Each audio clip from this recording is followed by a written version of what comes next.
Hi all, this is a quick video introducing our next topic, which is called a rational function, and that's something brand new, I think. So here we go. A rational function. This is actually called homework 3-0, by the way. It should be in your Unit 3 files in the homework section.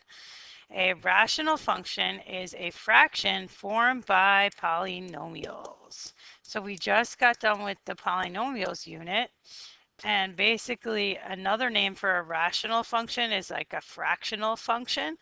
And we have a fraction, and then we have polynomials in the numerator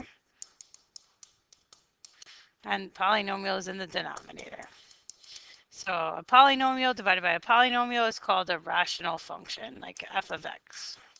Okay, that's an example there. So today we're going to talk about undefined. So you may have heard the word undefined before, I'm hoping, in Algebra 1.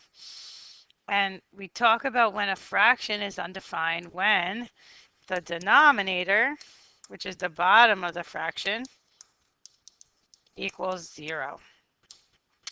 So in the past, you may have known that when you get a anything divided by 0, you should have seen an error message. So example, 2 divided by 0. Error, divide by 0. We can't do it, okay? So whenever the denominator or the bottom of the fraction equals 0, the fraction is called undefined. And then the x values that make the denominator undefined, we don't want them. They are called excluded values. So we're going to talk about the domain of a function and the x values that work for a function, and the ones that make the denominator undefined are the ones we don't want. So we exclude them from our domain. So here's a basic example for what value of x makes the fraction undefined. So I just showed you guys, if you take anything and divide by 0, we get undefined. So the x value that makes it undefined equals 0. So we could say x equals 0 makes the fraction undefined. Or you could say, if you wanted to exclude that value from your domain, you could say we don't want x to equal 0. So you would say x should not equal 0 for it to be excluded from our domain. Okay. So that's some of the basic vocabulary that you're going to see in the next week or two when we do this unit, rational or fractional and undefined.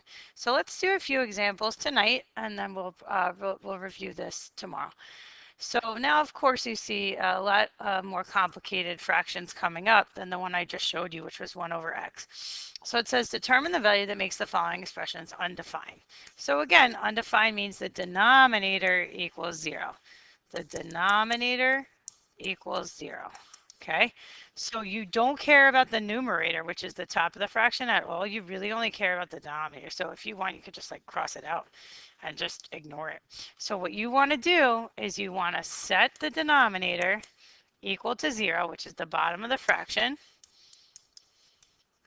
And then you just want to solve for x.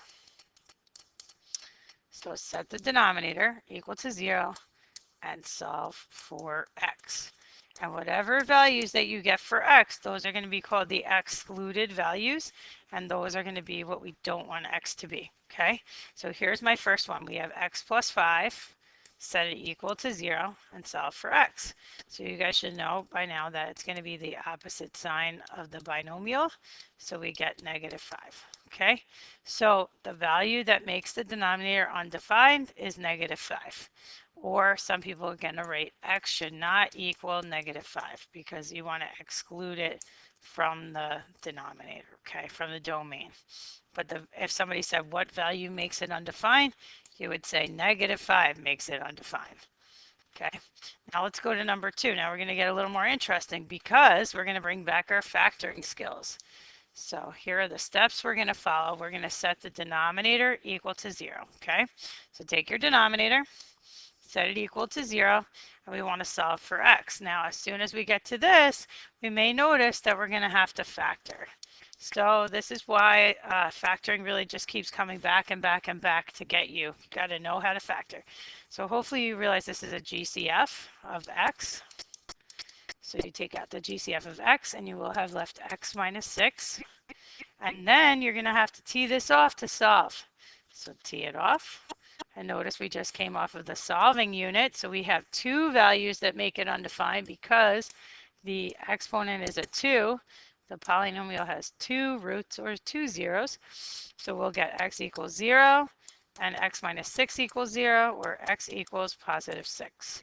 So the two values that make it undefined are 0 and 6.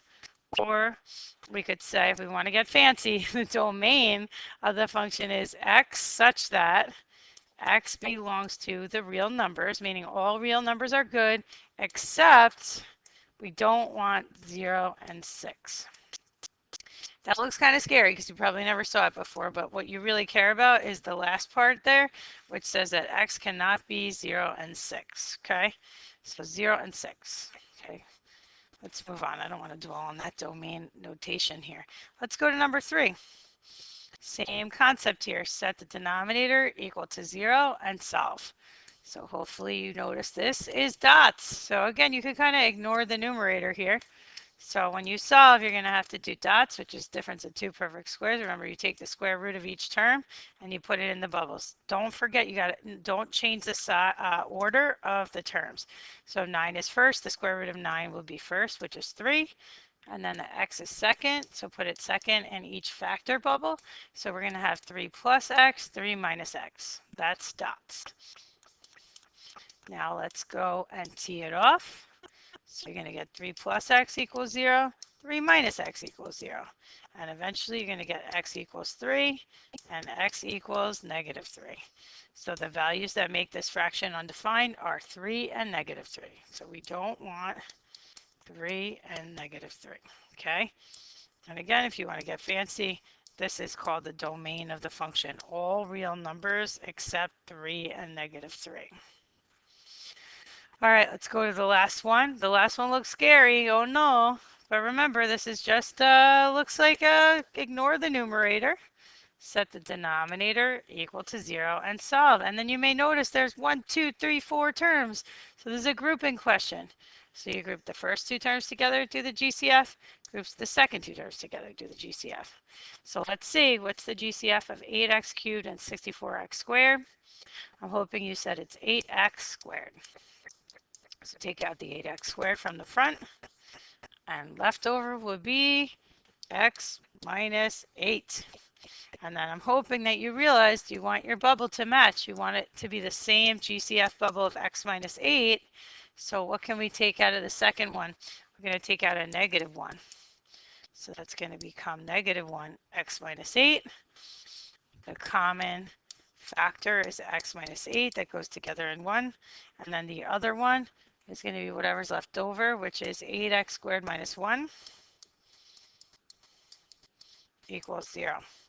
Now, if this had been in nice numbers, which it's not, then the second bubble, 8x squared minus 1, would be dots. It's not dots, so just keep that in mind. It's going to be a little uglier.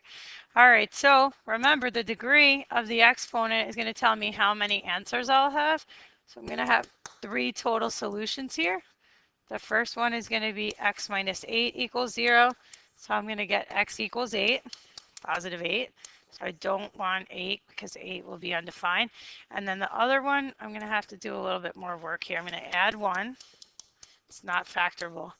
And I get 8x squared equals 1. I'm going to divide both sides by 8. And I'm going to get x squared equals 1 over 8. And then I'm going to remember that I have to take the square root. And remember, when you take the square root, you're going to put a plus and a minus. So we're going to get x equals plus or minus square root of 1/8. Could we simplify that? We could. I kind of don't want to.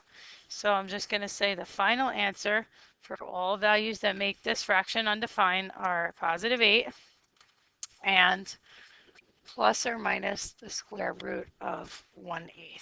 That's it.